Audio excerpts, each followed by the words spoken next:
Hey everybody, it's your boy, Eduardo Jackson, CEO, founder of Cinema Draft and blacksinbitcoin.com, where everybody's welcome, but I stay black and love in Bitcoin. Welcome this week. This will be our last week where it's just me doing a solo pod. I'm having guests. Finally, we're having guests. Next Wednesday night, it will be Patwin Lawrence of the Republican Black Democrat podcast, straight out of the Twin Cities. He's an investment banker with Wells Fargo, early Ripple hodler, and host of a popular FM radio podcast in Minneapolis, St. Paul area. Week after that, we will have Dimon Michael Scott. He's a Bitcoin writer who's lived off the banking grid for over 2 years. So it'll be great to interview him. For a change, he's interviewed me a couple times. It'll be great to see his perspective on life outside the central banking system.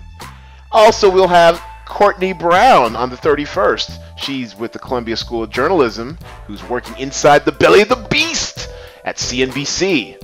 She works with one of my heartthrobs, Melissa Lee.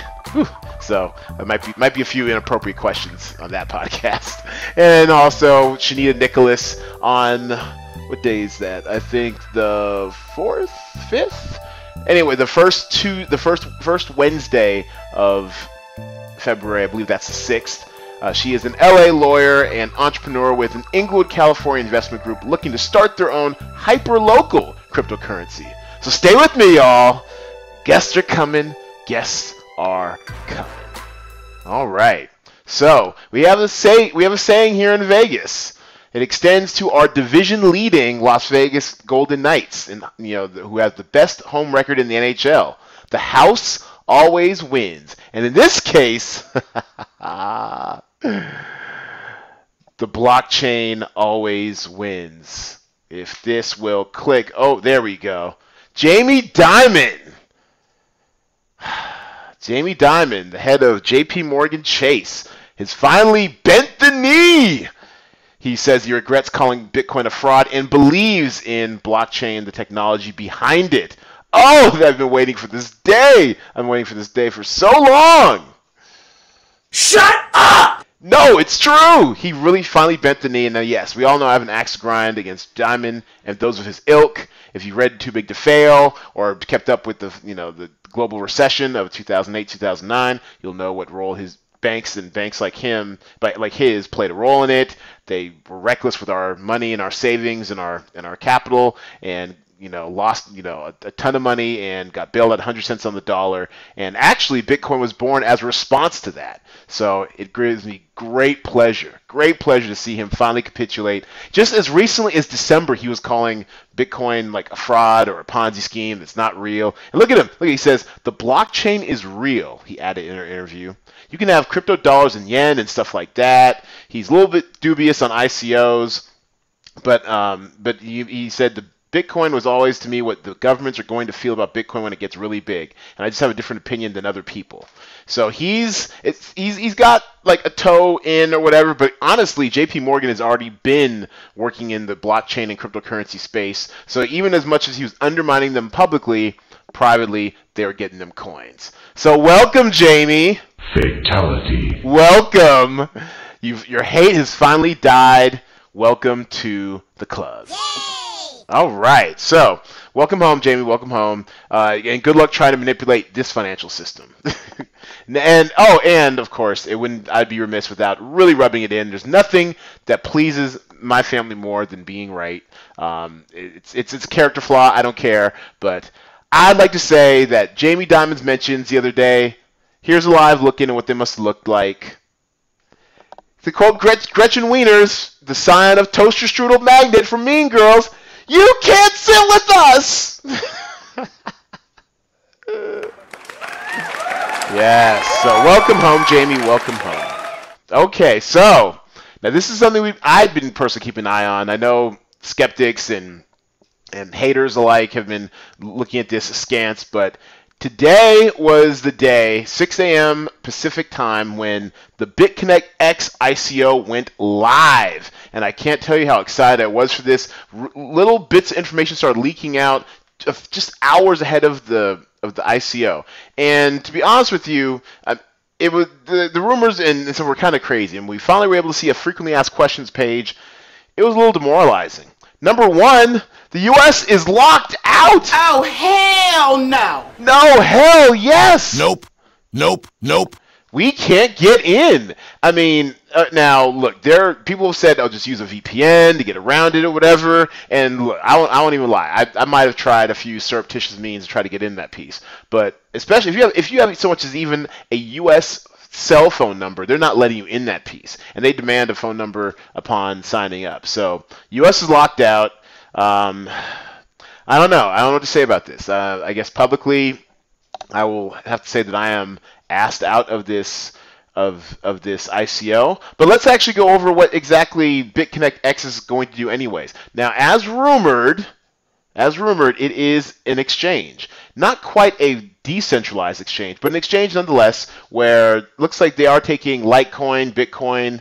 I don't think they're doing fiat currency yet. But Litecoin, Bitcoin, of course, their proprietary BCC coin as currencies to fund the ICO. But I guess they'll have an exchange kind of like Binance. Let's take a look at Binance. If you're familiar at all with Binance, they've got a lot of Binance has a lot of different, 500 plus crypto coin pairs, really popular. Hard to get into right now. Hard to get into now because they're not accepting new investors, new customers. But BitConnect X is looking to pull a Binance. Binance has their own coin, just like BitConnect X is looking to make. BCCX will be, I guess, the trading symbol. All the stuff you look for. You'll have a wallet. This is the supply. And so here's what's interesting about this ICO is that they're only doling out 261,333 coins per day. So for every 24 hours. So that base and here's the kicker. They're pricing this is probably the most expensive ICO in history. They're pricing their ICO per coin at $50 per coin. $50 per coin. Nope. Yes. And even still, I'm getting a small case of FOMO. I mean, it could be really big. First of all, to give you an idea of how in demand this is going to be regardless, they sold out of their 261,333 coins, which is roughly $13 million. They sold out of that coin in less than 15 minutes. So at $50 a pop, people were buying that coin and I think the most you could buy was like 100 coins. So I guess people were buying $50,000 worth of coins. I mean, they were really on one. So I guess congratulations for those who bought their coin for yesterday. I guess it resets again at 6 a.m. Pacific time. I might have to miss this one. I might just have to. This might have to miss me. I know. I really want to be part of it, but at $50 per coin, and I'd have to do all sorts of pseudo-legal, quasi-legal means to acquire it. Probably not going to happen for the kid. But yeah, they sold out in 15 minutes. Resets every 24 hours. Unless I move to Vancouver, might be a dream. Yes. I'm just going to have to miss out on this one because I live in the United States. U.S. sucks. Really kind of getting annoying now. I mean, get your act together, U.S. And speaking of which, another thing that made news along the BitConnect side, and also for those who might have just tuned in for the first time on this podcast, BitConnect X is an exchange that's being rolled out from the BitConnect platform, of which I am somewhat invested. Now, speaking of BitConnect proper, they got hit with a couple of cease and desists since the last time we joined each other. So the first one was from Texas. I think it came down on Friday, and that spread a whole bunch of FUD and people trying to figure out what exactly it meant. FUD for internet and Bitcoin newbies means fear, uncertainty, and doubt. And basically, all they said, the Texas AG, the Texas Attorney General, is a bit of a dick. And I say that because he's hit companies like DraftKings with cease and desist before. DraftKings, which is the daily fantasy sports site worth about $1.5 billion, billion with a B. They're working on regulation in all these different states. But when it came to DraftKings, when they got hit with the cease and desist, they're like, well, we're going to fight you. screw that. So they decided they were going to keep operating in Texas. I know for a fact they're still operating in Texas, and while they're fighting in the courts and also working on becoming fully regulated in all these other states. So a cease and desist just basically means we don't like what you're doing. We may or may not have legal grounds to tell you to stop. We're just gonna wag our finger at you and try to tell you what to do. So now this is another reason why I firmly believe that BitConnect is a legitimate platform. It's not a scam. It's not a Ponzi scheme. You've never missed a payout. I personally have made about 80% in 52 days in my investment. Getting those daily interest rates, those daily interest payments day after day, averaging about 1.06 per day, and that's not guaranteed. It is after Bitcoin trading bot volatility, but I've earned about 80% on my investment in 52 days. Anyways. So when BitConnect got hit with the cease and desist, they were like, fuck it, I'm out. They set up a little thing on their window when you signed in where you had to declare what state you were from. And so, I'm not in Texas, I'm in Nevada, so I declared Nevada. And we just kept it moving. Sadly, Texas people, they won't be able to lend anymore. They'll be able to withdraw, their earnings and stuff, but they will not be able to make new loans. So their money is still safe. It's not gone or anything. BitConnect isn't going anywhere. And as I was saying earlier, another example of how BitConnect is actually legit is that if they weren't legit, if they were a little bit less than legit, they would probably just keep doing business with in Texas, without any regard to the cease and desist or without even trying to fight it in the courts. At least DraftKings is fighting theirs in the court and not leaving. They're just, BitConnect's like, we're out. And that's also probably what led to them leaving the United States entirely. North Carolina, I think, came out today or yesterday with a cease and desist on BitConnect. It's getting out of hand, people, all right? The government hates when people are getting money. We are over here stacking our coins. We're getting these coins quietly, and they just can't stand it. They don't understand, how the whole platform works. If you're truly interested in how any of this shit works, I have a whole page dedicated to my BitConnect Bitcoin investment scam, where I go over in nauseating detail how it kind of works. I link you guys to some tutorials, including the very engaging Trevon James, and how people are really, making life-changing money through BitConnect. I mean, it does sound too good to be true, but you just trust me. If you can figure it out. And even if people say, oh, well, you could have just made more money just holding Bitcoin or crypto over the last year, and maybe not. With what I'm doing, I'm compounding my interest daily to get to a point where I'll probably make several 100% on my money in a few months. So I mean, you could probably do one or the other, but the cool thing about BitConnect is every day, for the most part, I'm getting some sort of return on my investment. On a day like today, where my coin portfolio, I won't say may it rest in peace. It's having a week. All right, we've had our first ever 3 consecutive days of losses out of 60 days running. I mean, this is a little traumatic. I don't know what to do. But yet my BitConnect, 1.49 yesterday. I think it was. I think we had like a 0.46 day, and then we had like a 1.19 day. I mean, just trading on that volatility, whatever algorithms the Bitcoin trading bot's doing over at BitConnect, it's really working. So, anyways, just want to let you know that there's some of us out here still getting money, even in a down market. Oh, and this also letting you know too, this kind of FUD has really kind of scared people off. I mean, USI Tech, which is a platform I've done a little research into, haven't invested in. Done a little research. I know people who are in USI Tech, and they're getting money every day.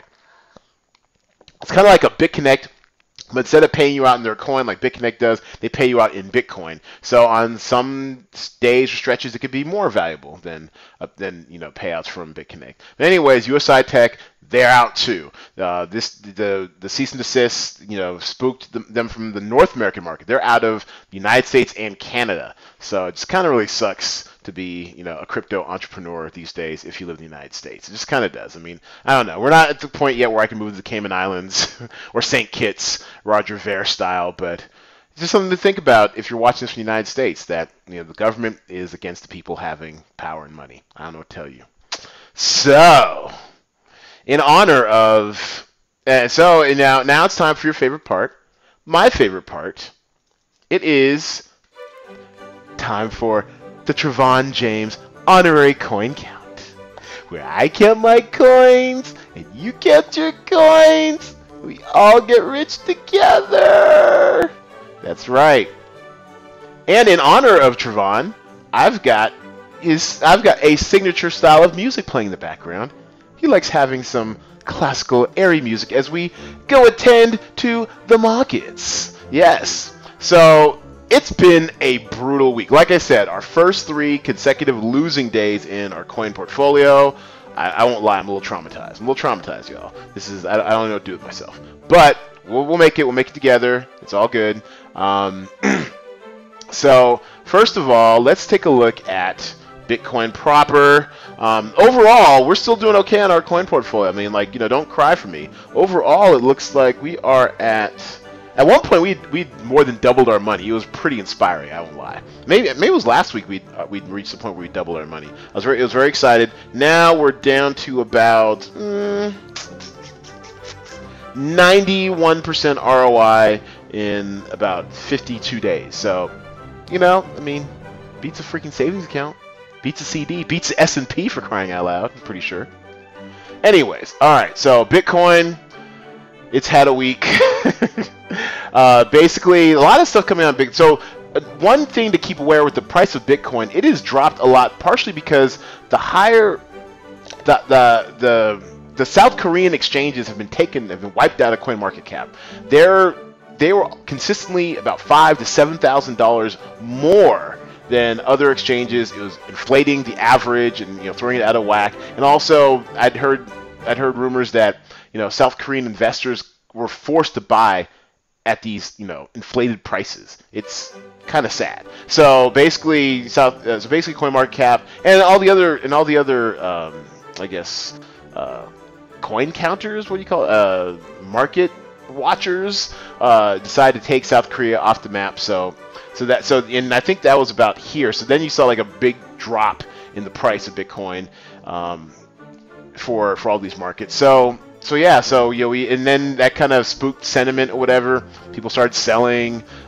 We had a little bit of a comeback the other day, but now it's just down, man. I don't know what to tell you. So where were we at? About a week ago, we were at 15,179, and right now it's trying to rally at 13,000. So that's a drop.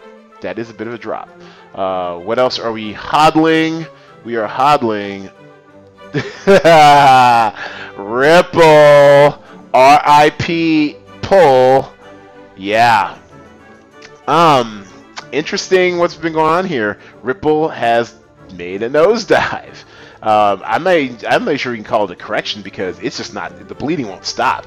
Last week it was up as high as 354. It was feeling itself.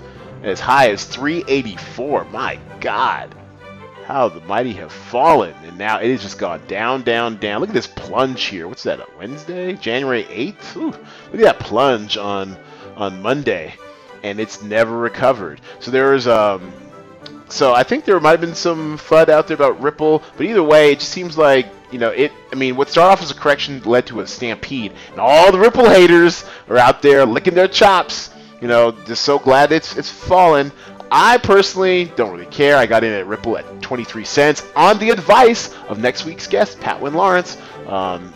He said the banks are using Ripple to make transactions and everything, to settle interbank daily payments. So I got in on Ripple at 23 cents, so I'm still fine. I'm all right. I mean, I can't be pleased about this drop. It would have been cool if it had gone from 354 to 415 or beyond, but I'm just going to ride it out.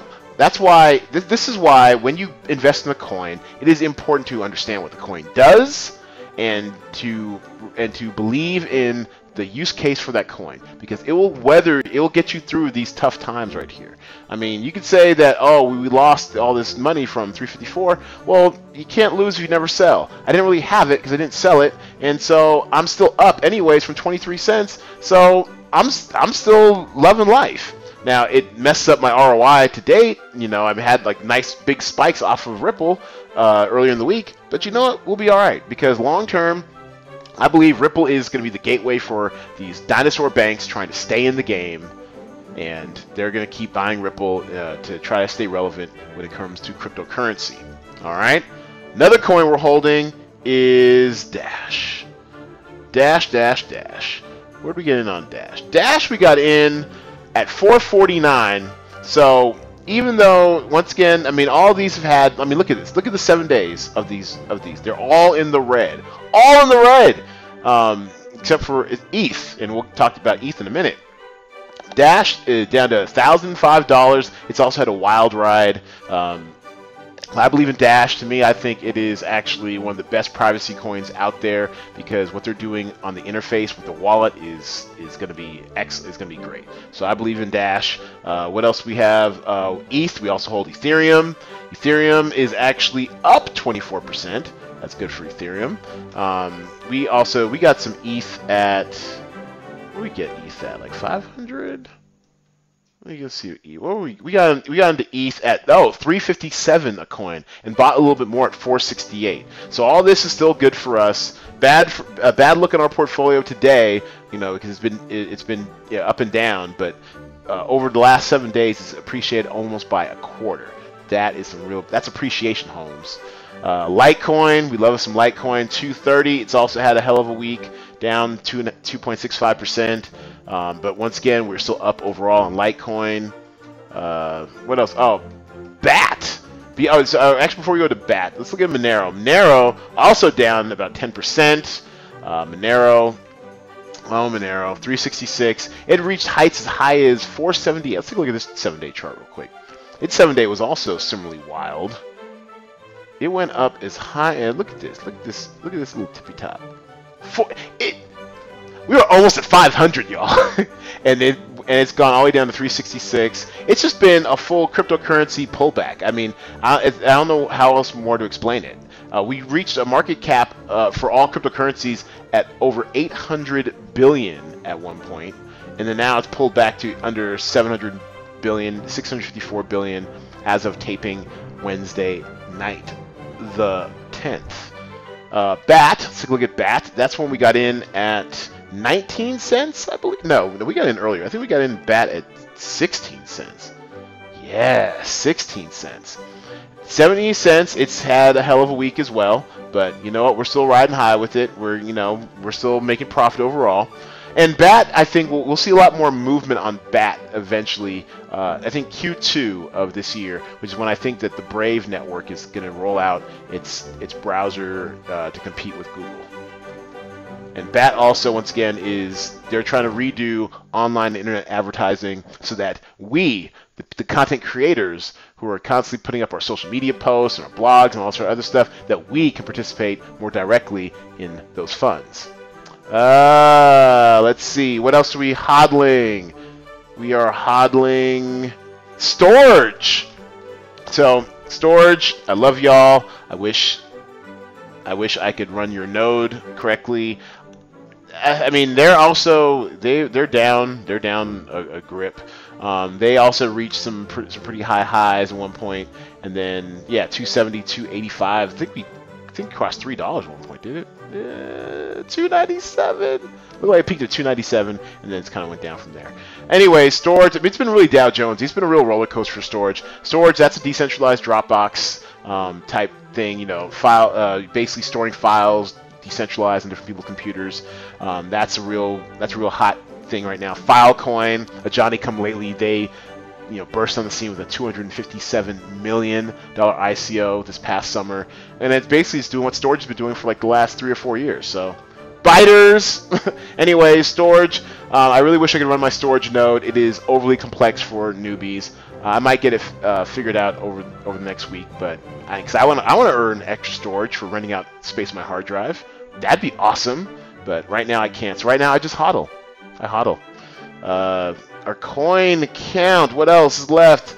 XLM, Stellar Lumens. We got into Stellar at 19 cents per coin less than a month ago. And Stellar's had a wild ride itself too. XLM is the trade sign, and it's down. It's down half. Let's look at this chart real quick. The 7-day of this chart is similarly wild because it scraped like $1. It got damn close to $1 in 7 day. It got up to like 90 something. Look at it. Look at this. 93 cents, I believe, was the high, and just crashed all the way down. all the way down to where we're at now, about 47 cents, even lower than when I took my coin count earlier today. Ugh. Yeah, but I still believe in Stellar. Nonprofits are using it, which is key. Developing nations are using it as a platform, and I'm telling you, Kick is coming. KIK, their ICO is coming in the second quarter of this year, I believe. So I think that will definitely drive the sucker up, probably north of $2, to be honest with you. Once again, not financial advice, I'm not a financial advisor, just the opinions of an experienced crypto hodler. Substratum, my baby, another one I want to be able to run a node. They're being super stingy with their nodes. Let a brother run a node. I want to earn extra sub. This is going to be one that's going to make the internet open to all.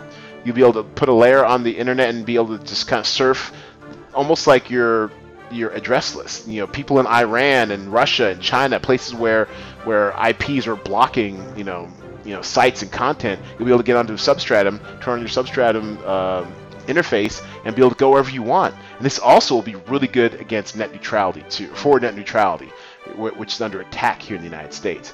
Ugh, it's down 26%, about off more than a quarter. I mean, it's Lifetime, and it's fairly new. It's only a few months old. It's had a meteoric rise, but like everything else in the market today, it's been pulling back. Hopefully, a week from now, we'll look back at these charts and laugh because we'll all have double-digit returns. And then one of my newest coins, which is RCN, the Ripio Credit Network, they've had a bit of a ride, but I believe overall they're up. What are y'all doing? No, they've pulled back too. This 7-day was really nice for a minute. It went as high as 50. It went as high as 50 cents.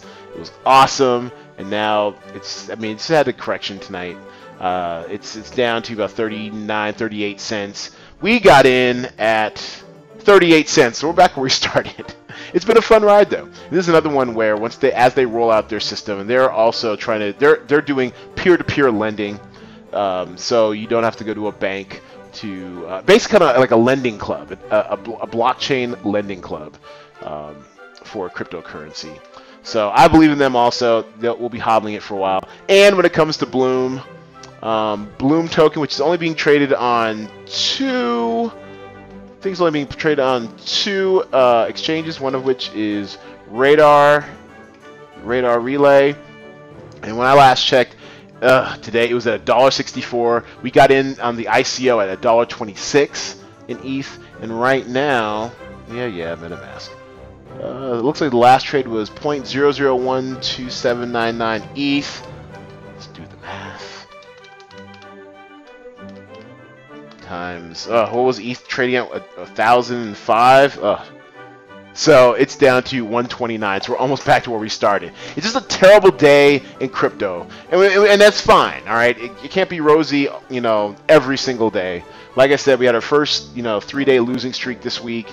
It's going to be all right. It's taking a look at GDAX. I mean, look at all these buyers. Look at the depths. Look at all these buyers. I mean, it's going to be okay. We're gonna get back to where we belong soon enough. Everyone just correcting off of the Asia market. Eventually, we're going to be all right. Okay, so enough of that. Now, on to the altcoin of the week.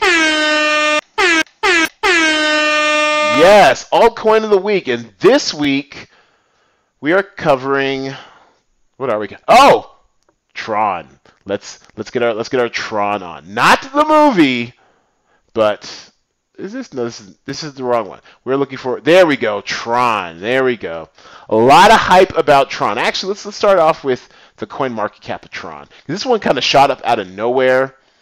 But then also it's had a hell of a week too. Look at it, down 23%. It was as high as 30 cents about a week and some change ago. Look at this. Look at this peak right here. 20. Where'd it go? There. It was really well. Trust me, it was up to about 30 cents at one point. And then it had a huge sell-off. A lot of FUD out there about Tron. A lot of hype and marketing about Tron. I actually spent snapshot of my life. I actually spent Saturday night doing about an hour and a half of research on Tron, trying to figure out trying to cut through all the hype.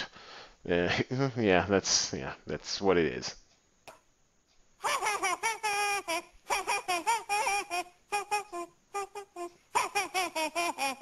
That's how I spend my Saturday nights. It's researching altcoins. So our altcoin of the week is Tron, and what exactly is Tron? What does it do? All right, because it's got a lot of hype, but not actually a lot of substance to show for it. Here's its a landing page. Where is it? Tron. Basically, they've got big goals, right? Right now, like I said, it's trading about 10 cents per. So its cheap entry point is the reason why a lot of people like gobbling up Tron for its potential. There's been a lot of hype made about its founder, Justin Sun. He's a protege of Jack Ma. He's highly visible, active on Twitter, as you can see. A young cat. I think he's in his mid-20s. He's started what's it called, the Peiwo P-E. Here we go. PEIWO app in China, which has, I think, tens of millions of at least 10 million users, I believe. It's like it's kind of like a voice-activated Snapchat, I think that's what it's called. We're not gonna look it up. Anyways, it basically aims for a decentralization of internet entertainment. They want content creators to be able to distribute their own content through the blockchain without going through third parties. You could do stuff like creating personal ICOs where you can capitalize directly off your brand with your own kind of coin within the Tron system. You can also, actually, let's switch over to, there we go. You can, it looks like 398,000 people own some Tron, I guess. I don't know how they calculate that, but that's interesting. Basically, they want to create a decentralized infrastructures for entertainment and gaming. So instead of like loading stuff up to YouTube or putting stuff in the iTunes Store or Apple, they will allow you to upload your content to the blockchain, still have control over it, and be able to determine how you want to monetize it through using their, I think it's called Tronix, Tronix coin. And then also offering decentralized web hosting, so you don't have to pay GoDaddy or Amazon Web Services each month in order to host your website. So really big swings, really big swings. They have a kind of ridiculous 8-year plan with some interesting marketing. They call it, here it is. Well, first of all, they misspelled Exodus. I get it. He's Chinese, but Jesus, I mean, get your English proofreader to fix this. Anyways, Exodus, so it's 4-stage, 1, 2, 3, 4, 5, 6-stage, 8-year plan or whatever. Fairly ambitious. So we're in the middle of Exodus, whatever. They've got, the marketing, like I said, it's a lot of marketing. And they kind of go into what it's about up here earlier. And one of the biggest detractors against Tron is that they don't have like a working product, be it all this hype is behind it, all this money is flooded into it. And I know there are people who bought in at 30 cents who are, kind of crying their eyes out right now. But if you're getting into Tron is a long-term play, because what they're trying to accomplish, basically trying to do an end around, Google and the Apples of the world. It's going to take some time. So if you get it, so I'm probably going to get some Tron. I'm still in the kind of watch and see mode right now. Kind of trying to time the bottom, like double dutch, like when double dutch, in grade school, trying to figure out when to get in, like is it now?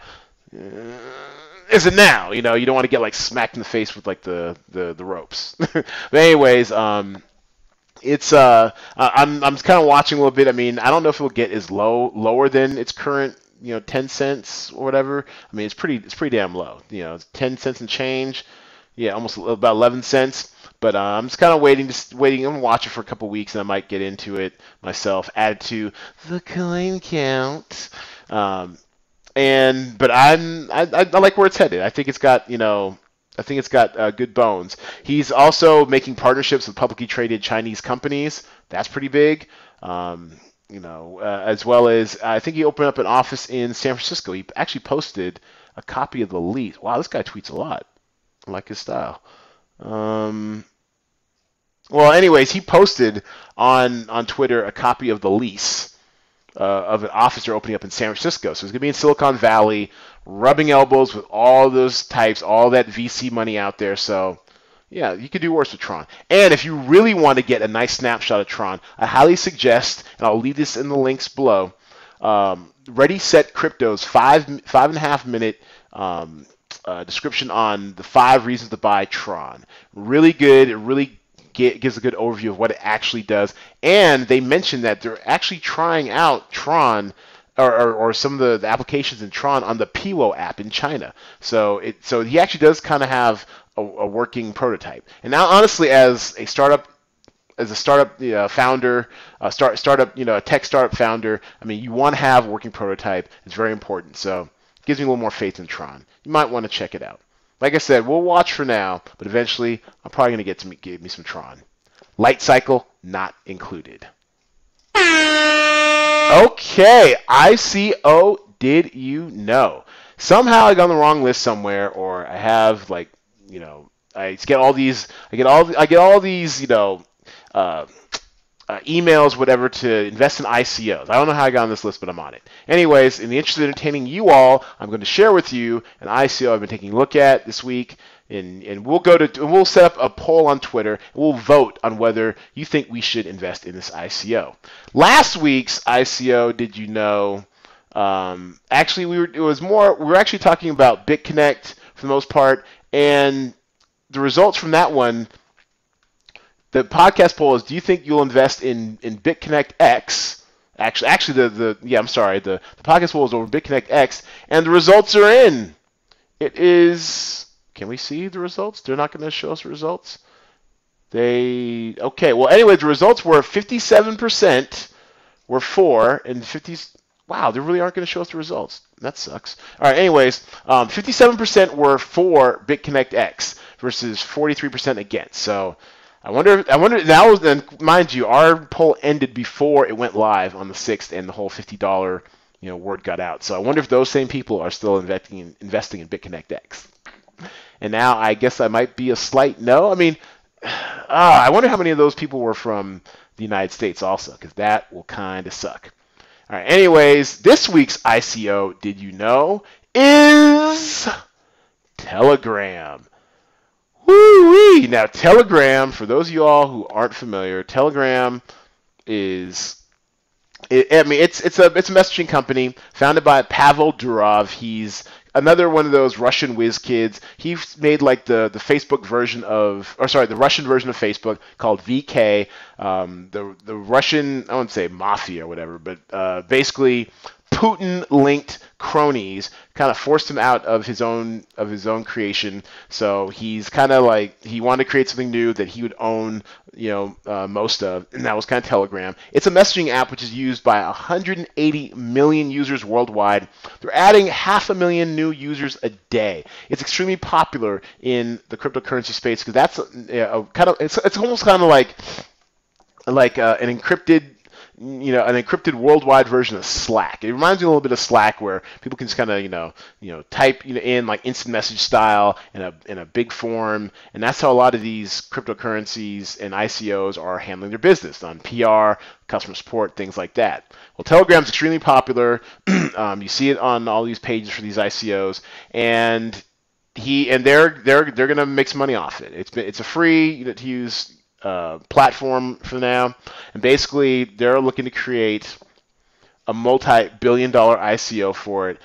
Now, according to rumor, this is ICO drops. They kind of track ICOs that are coming and just released, and they're calling it the Telegram Online Network, maybe TON. I think the ticker, I'm not sure the ticker will be gram, but the unit will be called a gram. And each gram right now they're trying to price at about 10 cents USD. So that's going to be another one that's going to be a really hot ICO whenever it comes out. Rumor has it's going to be in March. It says there's going to be a KYC, like know your customer. So I wonder if that means they're also going to block US again. Oh, man. This sucks. Because of all of the ICOs that are coming out, I think this one has the surest shot of them yet. Because basically they're going to be giving, if you're on Telegram, I think they'll be airdropping you some gram. So I think that's going to be really huge for it as well. It's 52%, 44% of it's going to be released out to the general public. I'm not sure how much of that's going to be in the actual ICO, but maybe the 44% will be in the ICO sale. And this is one that I think is going to go from like 10 cents to like $10 in like no time, because it's going to be a lot of utility for it. They have 180 million user base to start with. It's going to be amazing. So I'm really big on Telegram. Telegram's ICO. Like I said, looks like late first quarter this year. Stay tuned. When I know, you'll know. All right. So we'll put up a poll for this week. Are you interested in investing in TON, in the Telegram ICO? Go to Blacks in Bitcoin on Twitter, at Blacks in Bitcoin on Twitter for the poll. We'll have it up all week. So make your voice be heard. Vote. All right. Oh, the listener giveaway. Ask a BTC guy. Send me your crypto questions. I'll send, let's change that in the rundown, $10 in BTC from my Coinbase tipping wallet to the top 3 questions I get each week. I'll read and answer them on the next week's pod and send you your crypto right after recording. You'll email me at blacksinbitcoin@gmail.com to enter and win. Our first question, from, returning question from Robbie. He wants to know, he said, to alleviate fears of hacking my cryptocurrency, which everyone who a novice is, explain how a peer-to-peer decentralized blockchain network actually makes it harder to be hacked than if you had your money in a centralized network. Great question, and the answer actually lies inside the question. All right, so think of like a bank. All right, think of the Federal Reserve, right? Or the U.S. Mint, where they actually print money, right? So that's a fairly centralized structure. Now, even though they have satellite offices of the Federal Reserve, whatever, if someone did like some coordinated drone strike, not endorsing that, it's not a terrorist podcast, but if someone did like a coordinated drone strike where they took out like all, the Federal Reserve or whatever, or all the bookkeeping systems, whatever, the Federal Reserve, we'd all be kind of screwed. The global, economy would collapse because it's centralized. It's just they're called central banks for a reason, right? It's from where we get monetary policy, and the U.S. Mint is from where they actually create, our currency and paper money and everything. It's centralized. Whereas the decentralized nature of the blockchain, because computers, a lot of miners in China, but computers around the globe can mine for Bitcoin to help keep the security of the blockchain up, or run nodes where where traffic is run through for the Bitcoin network or other blockchain networks, because everyone else can participate by securing the network from their own computer. It's by nature decentralized. There's no one point of failure. It's kind of like, same thing with like storage, where I kind of like say, where if Dropbox gets drone striked, I'm kind of screwed because a lot of my stuff is backed up on Dropbox. That's a single point of failure. If the Dropbox goes out of business or whatever, or somebody hacks them and steals all their info, I'm kind of screwed. Whereas if I had all my stuff on storage, it's decentralized. It's spread out among their network of computers. There's no single point of failure. So by default, your stuff is safer that way. The blockchain is an inherently safer construct than centralized banking, because there's no one single point of failure. And it's kind of unhackable, to be honest with you. Now you could make errors with the way you store your Bitcoin or your other cryptocurrency, and the way you store it, and the way you store your wallet, which is why we advise using hardware wallets. That's a different story. But the blockchain itself is secured by math and cryptography and numerology. Not numerology. By cryptography and numbers and really smart people and really smart computers. So it hasn't been hacked yet, and I'm no mathematical expert, but from what I've been told, it'd be extremely hard to hack it. So thanks, Robbie. $10 in crypto coming your way. Okay, this one is from Sid. Yeah, from Marina Ball, LA. Sid wants to know, what is a good crypto blend, investment blend to start out with. Now, a lot of times I get people asking me, I've got X amount of dollars, I've got like $10,000, what should I do with $10,000? And, and I tell them, you know me, I'm very much a big BitConnect guy. Link in the comments below.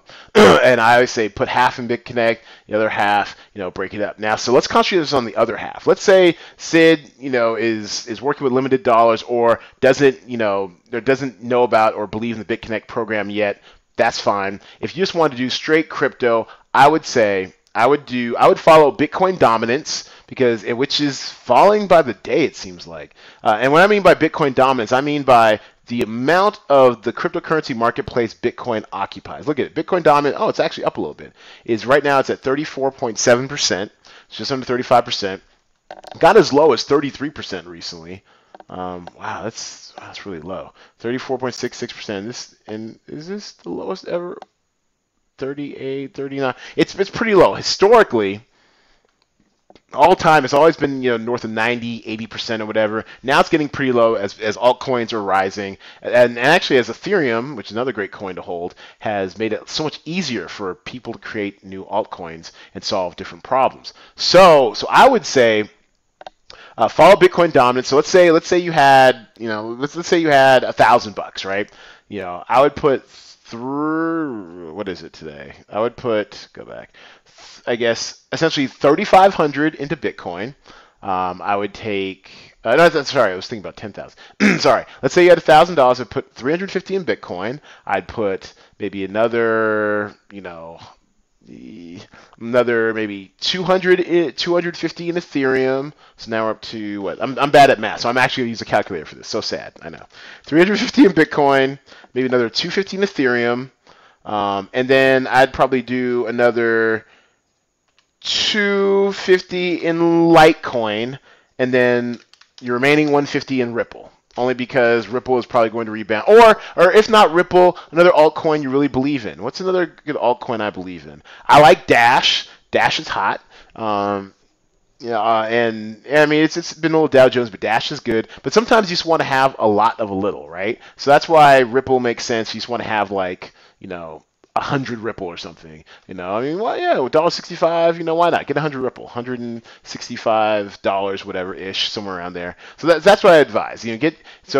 Top three, definitely I would get Bitcoin, Ethereum, and Litecoin. Those are the big three in my estimation. And then the fourth one, have fun with it. Maybe Ripple, maybe Monero, but definitely Dash. Dash is a great one I like. Or something even smaller if you want to go into cents. Something from my coin portfolio like BAT, the Basic Attention Token, or RCN, Ripple token.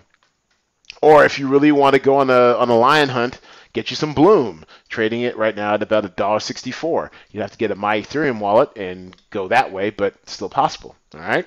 So that's why I invest for a good crypto investment blend to start out with. Thanks, Sid. $10 in crypto coming from my Coinbase account. And then finally, Bitcoin miner Willie Hobdy. And Willie, my serious apologies. It's been the holidays, been busy, been all over the place, but I'm finally answering your question. Thanks so much for sending it in. I appreciate you. So here is your question. He asked how many of our, and I'm assuming our, he means maybe black people, 34 million people are aware of Bitcoin and how powerful economic instrument like blockchain technology can mean to us. I'd like to join your team. Well, Willie, there's no team. It's just me. But by even submitting your question, you're already on the team.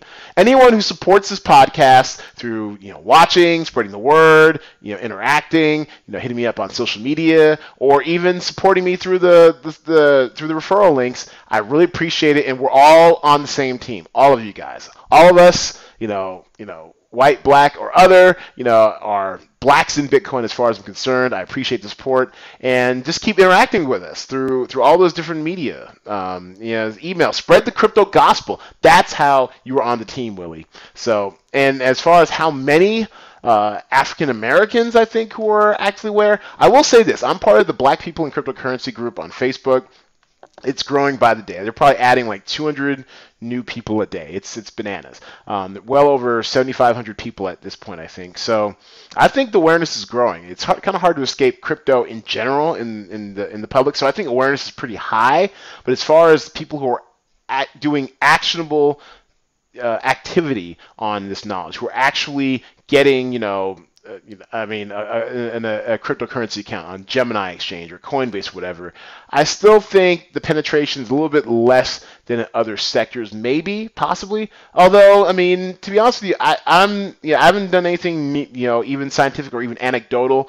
I would probably get if when I started blacksandbitcoin.com back in January 2014, if I would say if maybe less than 3%, less than 2% of people had actually heard of cryptocurrency back then, or at least Bitcoin at that time, I would say we're probably closer to maybe 15 to 20%, because that's being anecdotal from seeing friends of mine who are actually reaching out, who I haven't spoken to in a long time, ask me questions about Bitcoin. I would say maybe about 15 to 20% of my friends have started doing that. So the penetration is still low, a lot of room to grow, but hopefully podcasts and sites like Blacks and Bitcoin can help out. All right. So this week's For the Culture is and just to give you some quick background, my background is in entertainment, and I want this segment to be about something in entertainment or pop culture that's really moved my vessel, that may or may not highlight something or someone in Bitcoin. All right? And sometimes it'll be about crypto, sometimes it won't. So just roll with it. All right? Now this week, I watched The Commuter. Let's bring that up on screen. The Commuter, it actually comes out tomorrow. I got one of those free screenings down at Town Square in Las Vegas, and it was pretty dope. It was really good. Now, for what it is, it's a perfect action movie that's kind of clever, with a necessarily predictable third act twist, but a truly satisfying end. People actually clapped at the end. And, these things, while they are fan-friendly, you don't usually clap at the end of these screenings, right? But it was really good, really involving. Liam Neeson does his thing. Liam Neeson's of Key and Peele. Liam Neeson's! Yes, he does his thing, Key and Peele style. He's really good. What else? And so there really isn't, like, say, a direct Bitcoin theme or anything in there, but there is a great theme against the banksters and the whole recession thing involved, whatever, the whole bankster class. There's a really good "fuck Goldman Sachs" line from Liam Neeson's that I really enjoyed. Pretty solid cast. Sam Neill, he of Hunt for October fame.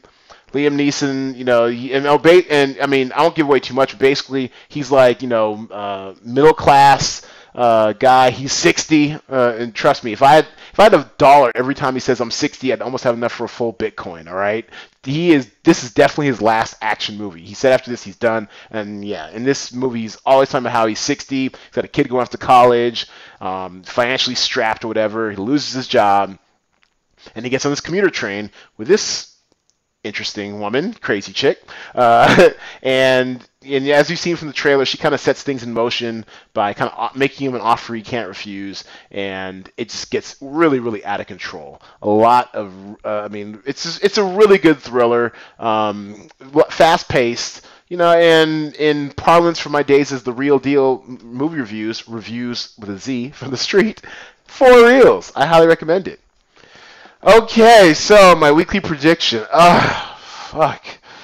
Last week I said BTC would be at 15,900. Yeah, we kind of missed the boat on that. Let's refresh so I have totally up-to-date numbers. 13,687. I almost don't even want to make a prediction because it seems like since I started predicting these things have been going down like a stone. My first back-to-back losing days this week. Although it's kind of ticking up, Bitcoin's been largely moving sideways. I thought it'd catch some heat after CES this week, but I don't know, man. It's just been pretty stagnant. So, you know what? I believe in you. I believe in you, Bitcoin. I think you can't keep a good crypto down too long. Damn it! I'm gonna stake my flag. I think this time next week we'll be at 17,000. Enough of this bullshit. Enough of this, sideways trading consolidation. It's time for a breakout. I've been seeing. Now I'm not in no way a guy who does technical analysis. I'm not. That's not like my bag, baby. But I think that it really does have potential to get back to get back to where it's high growth or whatever. A lot of these TA people who do technical analysis have been predicting, it's setting up for a really big breakout. It's doing whatever their models are with like bull flags and candles and shit like that. It's getting primed for a breakout. So keep the faith, everybody. I think we're going to see a breakout in no time and back to being the crypto we all know and love. Oh, and Ripple, did I say 415? I meant 215. And actually, I would have even missed that. I'm not gonna speculate on Ripple or any other altcoins anymore. I'm gonna keep my picks just to Bitcoin. My bad. My bad. All right, so we're gonna wrap it up. Where can you find Blacks in Bitcoin? You can find us at Twitter, at Blacks in Bitcoin, Facebook, Blacks in Bitcoin, Instagram, at Blacks in Bitcoin. See a theme here. Also, no Snapchat, none of that. We too grown for that. Also, please like and subscribe this podcast at iTunes, Google Music, SoundCloud, or wherever your favorite podcasting outlet lives. Also, subscribe to our YouTube channel. Like and subscribe, please. We've been experimenting with some ELI 5s, little quick, 5-minute quick hitters on things I've learned throughout the week, because I'm always learning something new and cool and interesting about cryptocurrency throughout the week. So support those at ELI 5. If you're curious about my fancy sports style movies game, check out our landing page at cinemadraft.co. That is cinemadraft.co. Just a landing page for now while we're on hiatus fundraising, mostly through crypto. But there's still lots to see and explore about me, the company, and the game. Please support the podcast. Easiest way is to give it a 5-star rating, share it with your friends, and share it on social media. The more we know about it, the better, and the bigger the giveaways can be. Open up an account at Coinbase using my referral link. With your first buy of $10 or more of Bitcoin, they'll credit you an extra $10 worth of Bitcoin, and I'll get a little $10 in Bitcoin. It's a win-win. Links are in the show description as well as in the YouTube page. Tip me at my blockchain wallet. The super long address is below in the description. And even more, tell all your friends and send me your Bitcoin and crypto questions at blacksinbitcoin@gmail.com. That's blacks with an S in Bitcoin @gmail.com. And if you love Bitcoin and you've enjoyed this show, holla if you hear me!